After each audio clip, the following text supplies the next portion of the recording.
तो कहानी के शुरू में हमें बताया जाता है कि रेज नाम का वायरस पूरे शहर में फैल गया है, जिस वजह से लोग ज़ॉम्बिस में बदल रहे हैं और एक दूसरे को मारकर खा रहे थे। फिर हमें एक छोटा सा घर दिखाया जाता है जिसमें 6 लोग थे जो ज़ॉम्बिस के वायरस से बचे हुए थे। उन लोगों में एक आदमी डॉन, जिसके साथ उसकी वाइफ एलिस, एक बूढ़ा कपल और 2 लोग और थे।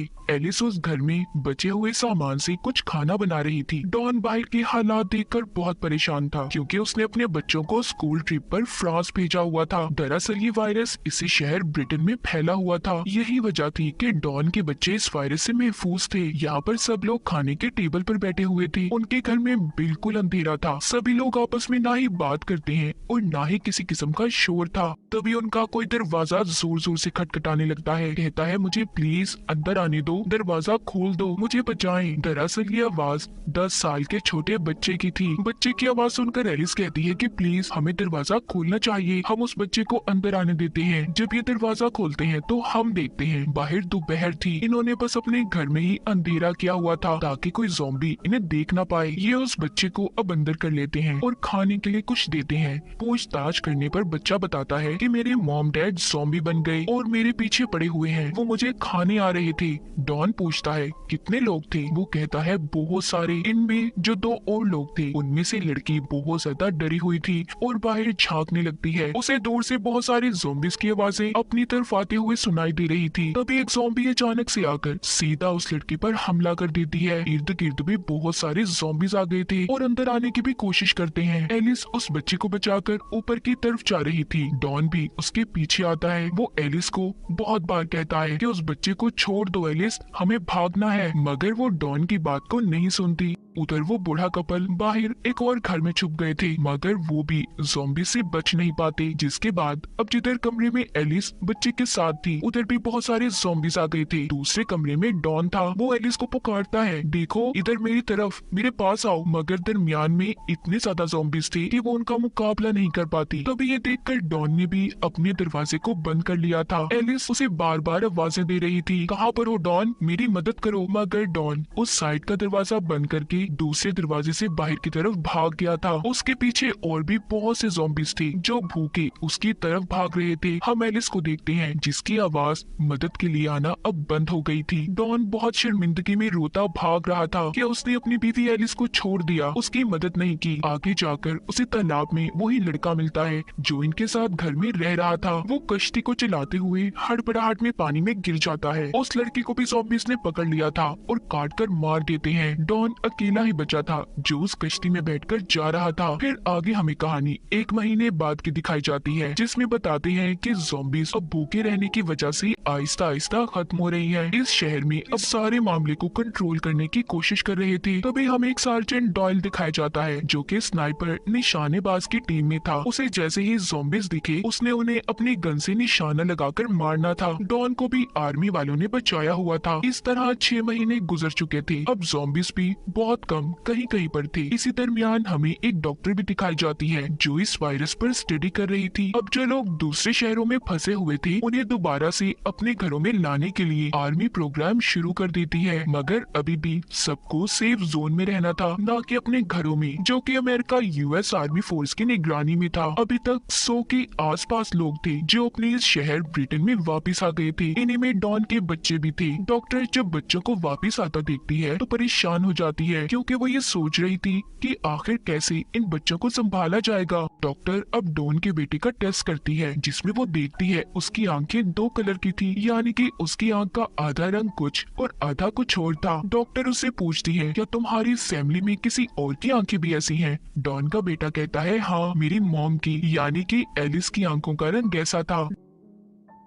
डॉन जब अपने बच्चों से मिलता है तो बहुत खुश था। वो दरअसल अभी भी इस सेफ जोन में रहकर आर्मी के साथ मिलकर काम कर रहा था, इसीलिए वो अपने बच्चों को उस जगह पर ले आता है जहाँ पर वो रह रहा था। वो अपने बच्चों को उनकी मॉम एलिस के साथ हुए हादसे के बारे में भी बताता है। रात के वक्त सोते हुए डॉन के बेटे को अपनी मॉम के सपने आ रहे थे। उसे ऐसा लगता है कि शायद वो अपनी मॉम का चेहरा भूलता जा रहा है। सुबह को जब डॉन अपने काम पर चला जाता है तो उसके बच्चे चुपके से सेफ जोन से निकलकर भाग गए थे और भागते भागते अपने घर पहुंच गए थे ताकि वो अपनी मॉम की कोई तस्वीर ले सके। तभी आर्मी को भी इनके बारे में पता चल जाता है कि 2 बच्चे सेफ जोन से भाग गए हैं, मगर तब तक वो दोनों अपने घर पर थे जहाँ पर डॉन के बेटे को अपने घर के ऊपर वाले हिस्से से कुछ आवाजें आ रही थी। जब वो ऊपर जाकर देखता है तो उधर उसकी मॉम थी, यानी कि एलिस, जिसको डॉन ज़ॉम्बीज़ के दरमियान में छोड़कर चला गया था। खैर डॉन का बेटा अपनी मॉम के गले लग गया था, तभी उसे दर्द होता है। दोनों बहन भाई जब अपने घर से बाहर आते हैं तो देखते हैं आर्मी की फौज थी जो सेफ जोन में दोबारा लेने आई थी। वहाँ पर तीनों को क्वारंटाइन में रखा गया था। एलिस को बांधकर लैब में रखा जाता है। डॉक्टर उसका ब्लड टेस्ट करती हैं। वो ये पता करना चाहती थी कि कहीं एलिस भी ज़ॉम्बी वायरस से इन्फेक्टेड तो नहीं। तभी उन्हें पता चलता है कि एलिस इन्फेक्टेड तो हुई थी, मगर उसकी इम्यूनिटी इतनी पावरफुल, इतनी ताकतवर थी कि उस पर ज़ॉम्बी वायरस का असर नहीं हुआ। इसीलिए अभी तक वो ज़ॉम्बी भी नहीं बनी थी, मगर उसके खून या फिर किसी भी वजह से दूसरे लोगों से इन्फेक्टेड हो सकते थे, यानी कि अगर कोई भी इंसान उसके पास रहा तो वो ज़ॉम्बी बन जाएगा। ये सारी बातें सुनकर डॉक्टर की आर्मी जनरल उसे मारने का फैसला करते हैं, क्योंकि उन्हें ऐसा लग रहा था कि एलिस सबके लिए खतरा हो सकती है, ताकि किसी और को एलिस की वजह से कोई नुकसान ना हो। मगर डॉक्टर जनरल को समझाती है कि देखिए एलिस की इम्यूनिटी, उसकी जीन्स बहुत अलग है, हम उसके खून से वैक्सीन बना सकते हैं। अब जब इन सारी बातों का डॉन को पता चलता है कि उसकी बीवी एलिस जिंदा है, वो अपने बच्चों के पास जाता है, मगर वो उस पर गुस्सा थे। कहते हैं कि डैड, आप तो कह रहे थे कि मॉम मर गई है, ज़ॉम्बी बन गई है, तो वो कैसे जिंदा है? डॉन अपने बच्चों की बातें सुनकर बहुत डरा हुआ था, क्योंकि सच्चाई से वही जानता था कि वो एलिस को छोड़कर भागा था। इसीलिए वो सबसे पहले एलिस के पास जाता है और रोकर उससे माफी मांगता है। अब जैसे ही वो उसके थोड़ा और करीब जाता है, एकदम से चीखता तड़पता है और एकदम से ज़ॉम्बी में बदल गया था। एलिस उसकी ऐसी हालत देखकर मदद के लिए चिल्लाती है, मगर अब वो उसे भी बहुत ही खतरनाक तरीके से नोचकर मार देता है। फिर इसके बाद बाहर जाकर आर्मी के लोगों पर हमला करता है। डॉक्टर डॉन के बच्चों को लेकर सेफ जोन की तरफ भागती है, मगर डॉन सेफ जोन की तरफ भी आ गया था और लोगों की चीखों पुकार सुनकर उस तरफ के दरवाजे को तोड़ने लगता है। डॉन का बेटा उसे देखकर भागता है, एक एसी वेंट में जाकर छुप गया था। नीचे से लोगों की चीखों पुकार की आवाजें आ रही थी। डॉन उन्हें काट कर ज़ॉम्बी बना रहा था। फिर आगे ज़ॉम्बी बनने वाले लोग दूसरे लोगों को ज़ॉम्बी बना रहे थे। हर जगह पर हलचल थी, सभी अपनी जान बचाकर यहाँ से भागना चाहते थे। तभी स्नाइपर्स को भी अलर्ट किया जाता है, मगर उन्हें ये समझने में बहुत मुश्किल हो रही थी कि कौन ज़ॉम्बी है और कौन नहीं। तभी उन सभी को ये ऑर्डर दिया जाता है कि सबको मार दें। ये बात सुनकर उसी स्नाइपर डायल को, जो हमने कहानी के शुरू में देखा, उसे काफी अजीब लगता है, क्योंकि उसे लोगों को बचाना था, उनकी मदद करनी थी, ना कि उन्हें मारना था। वो देखता है कि डॉन के बेटे के आगे एक ज़ॉम्बी आता है, जिसे वो शूट करके मार देता है, मगर उसने डॉन के बेटे को नहीं मारा था, इसीलिए वो अपनी इस ड्यूटी को छोड़ देता है। डॉन के बेटे को एक आदमी अपने साथ कमरे में ले आया था, जहाँ पर बहुत अंधेरा था। उधर ही उसे अपनी बहन और डॉक्टर मिली थी। इनके अलावा यहाँ पर और भी बहुत से लोग थे। बूढ़ी औरत बाहर का नजारा देखकर बहुत परेशान हो जाती है और कहती है कि आखिर ये सब लोगों को क्यों मार रही है। तभी यहाँ पर डायल आ जाता है, जो सबको यहाँ से चलने का कहता है, क्योंकि यहाँ पर रुकना खतरे से खाली नहीं था। वो जब सब यहाँ से जाने लगते हैं तो इन पर भी आर्मी फायरिंग कर देती है, जिसमें बूढ़ी औरत मर गई थी। डायल के साथ डॉक्टर और डॉन के बच्चे थे। तभी डायल को उसके एक दोस्त का फोन आता है, जो कि आर्मी में था, जिसके पास हेलीकॉप्टर था। वो कहता है, देखो कुछ वक्त में सारे शहर को बॉम्ब से उड़ाने का ऑर्डर दिया गया है। तुम्हें मैं जिस जगह की लोकेशन भेज रहा हूँ, वहाँ पर आकर मुझसे मिलो, मैं तुम्हें बचाता हूँ। अब ये सभी एक टनल के रास्ते से वहाँ से बाहर आते हैं। तभी उधर बहुत बड़ा धमाका हुआ था। आर्मी ने सेफ जोन में जितने भी ज़ॉम्बीज़ या बचे हुए इंसान थे, सभी को धमाके से उड़ा दिया था। डायल डॉक्टर और बच्चों को लेकर भागता है। ये सभी उसके दोस्त की बताई हुई जगह पर आ गए थे। तभी डायल का दोस्त भी हेलीकॉप्टर लेकर आ जाता है। वो डायल को बताता है कि तुम्हारे पीछे कुछ बचे हुए ज़ॉम्बीज़ आ रही हैं। ये सुनकर डायल बच्चों और डॉक्टर को छुपने का कहता है। उसका दोस्त इतने सारे लोगों को देखकर कहता है, देखो डायल, मुझे सिर्फ तुम्हें लेने का कहा गया है। अगर मैं किसी भी बचे हुए सिविलियन शहरी को बचाकर ले गया तो आर्मी वाले मुझे भी मार देंगे। लेकिन डायल अकेला उसके साथ नहीं जाता। वो सबकी मदद करना चाहता था, इसीलिए वो अकेला ही उसे वहाँ से भेज देता है। तभी इनके पीछे बहुत से ज़ॉम्बीज़ पड़ गए थे। ये भागकर शहर की तरफ आते हैं। शहर में आर्मी ने ज़ॉम्बीज़ को मारने के लिए जहरीली गैस छोड़ी हुई थी,